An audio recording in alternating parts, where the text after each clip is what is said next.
n'abageze bwa mbere muri convention haleluya uzamuka bataguca amazi haleluya bataguca amazi hari abantu bishiye membership cards nibutsa abantu hagira uyindiza nimba yite hafa membership igura 2000 mu kwezi 24 n'umwaka wose buri kwezi tuzajya duterana inshuro imwe yanditseho 4th dimension the 4th dimension club kandi we are in the 4th dimension club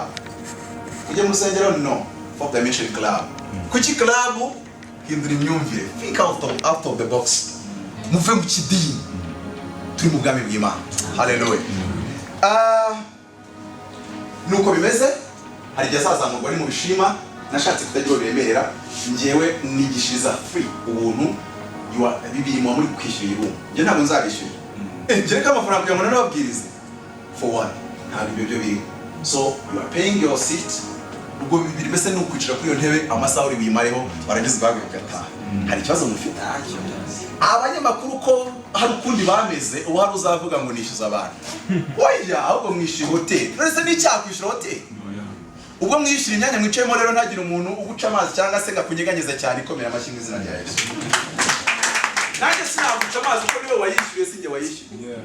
ahubwo ninjye muntu w'igihe hano mwishyuye nanjye ndi gutangira kuzajya nishyuye haleluya amen you pay the loan I give the message for free ninde babishyigikiye kuko ndashaka ukurikiyeho tuzajya muri room ingari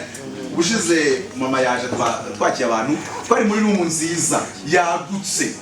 ijyamo abantu 100 iyo room niyo nshaka next time tujyamo ku 158 gusa ntabwo ari ikintu kinini so buri wese akora uko umwuka muyobora kandi nejejwe n'Imana ko muri ahangaha kandi ntibikuvune umutima wawe guse oya